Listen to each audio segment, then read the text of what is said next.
ito ay rated SPG. Striktong patnubay at gabay ng magulang ang kailangan. Maaaring may masiselang tema, lengguwahe, karahasan, sexual, horror o droga na hindi angkop sa mga... Mapapahamak nga itong si Ikit dahil nga dito sa mga tauhan nga ni Rika, dahil napagalaman na nga ni Rika at ni Angela na si Ikit nga ang nawawalang anak nga nito ni Mayumi. Kaya naman nga pagpaplanuhan nga niya na paghiwalay nga ang mag-ina.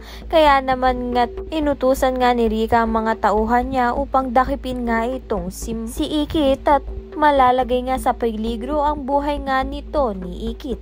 Ngunit nandyan naman nga si Matthew upang ngang ipagtanggol nga itong si Ikit at hindi nga natuloy ang masamang plano nga nito ni Rika dahil nga ay nadala nga agad sa ospital itong ang si Ikit. Sa kabilang banda naman nga itong ang si Rika ay mapagbabayaran na nga niya ang mga kasalanan niya nga sa kulungan dahil nga ay magsasalita nga ang tauhan niya na kasabwat nga siya sa pagnanakaw nga ng pera nga nito ni Mayumi. At isa nga rin itong si Angela na makukulong dahil nga ay ninakaw nga niya ang gown nga nito ni Mayumi at ipinangsuot pa nga dito kay Ikit upang si Ikit nga ang magmukhang magnanakaw. Mabuti na nga lang ay naagapan nga at nahuli na nga sila at mapagbabayaran na nga nila ang mga kasalanan nila sa kulungan.